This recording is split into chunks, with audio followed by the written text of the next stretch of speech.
Japanese Prime Minister Fumio Kishida unveiled his new plan for a free and open Indo-Pacific. The plan was unveiled during a lecture delivered in India's capital, New Delhi. Kishida is on a two-day visit to India.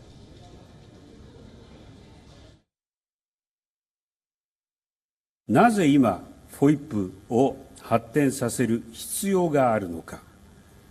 それは、国際社会が歴史的な転換期にある今、FOIP が持つ考え方を再度明確化して、放置すれば分断と対立に向かいかねない国際社会が共有すべき考え方を提供したいということです。The Japanese Prime Minister met with his Indian counterpart, Prime Minister Narendra Modi. Earlier today, in a joint statement, the two leaders called for fostering peace, prosperity and stability in the Indo-Pacific region, a veiled reference to China's growing aggression.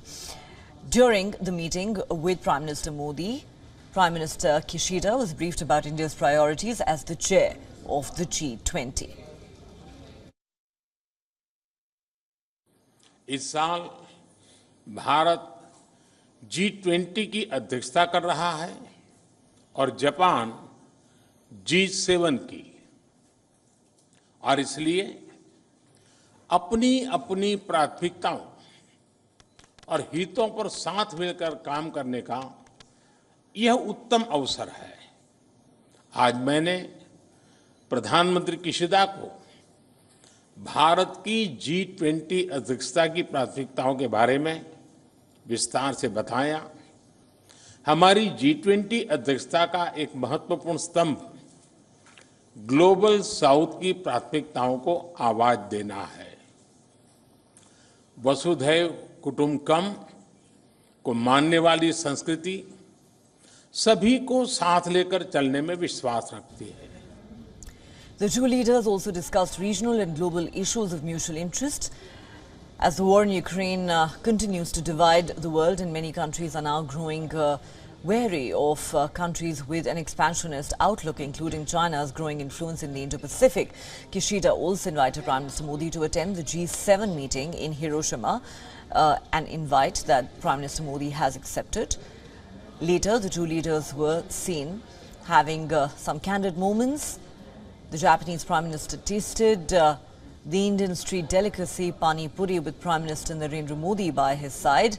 Prior to this, the Japanese Prime Minister paid tributes to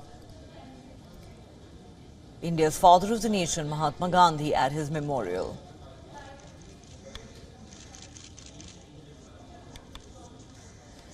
India and Japan are close strategic partners as they both see China's growing influence in the region predatory in nature.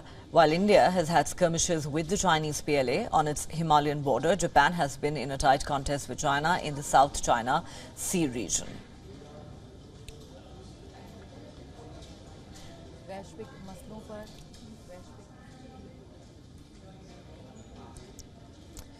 Well, so an important visit there by the Japanese Prime Minister to India, a two-day visit where the two leaders discussed a whole range of issues of mutual interest. Both bilateral ties as well as several global issues were on the table.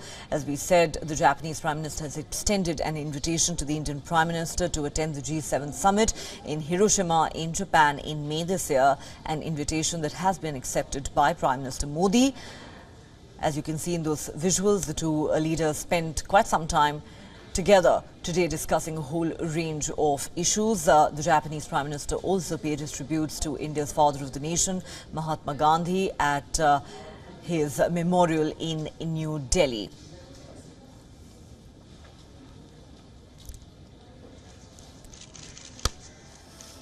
One of the important issues of geopolitical significance that was discussed between the two sides was China's growing aggression in the Indo-Pacific region, something that has been a cause of concern for many countries, especially India, for a long time now, and how India and Japan can further their strategic bilateral ties, especially in the face of this growing aggression by China, is an issue that was discussed prominently during the talks between the two sides earlier today here in New Delhi.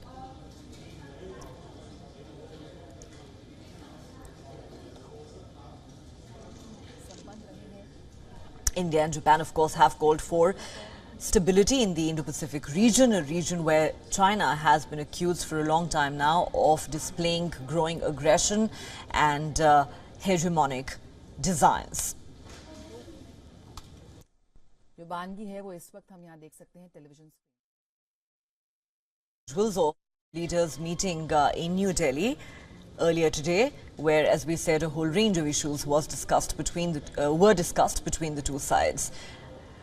All right, let's now go across to our principal correspondent, Siddhant Sibal, who joins us from the national capital. Siddhant, what were the big takeaways from this two-day visit? Well, today was a key day of engagement when it comes to the Japanese Prime Minister's visit, and we saw that all-important speech on Indo-Pacific. And one of the key outcomes of his speech has been the announcement of $75 billion US dollars investment in the region that will help in connectivity. This will be private funding, this will be public funding by the Japanese government, essentially to counter China. But we have seen other announcements as well, including the Japanese side inviting the Indian Prime Minister Narendra Modi for the G7 summit that will happen in Hiroshima. This is for the 5th time that India has been invited for the G7 summit since 2019, and we know that the French were the first one. Now the Japanese have invited, and this visit comes at this visit of the Japanese Prime Minister comes at a time when there have been increased geopolitical changes in the Indo-Pacific region, with of course China being a big worry.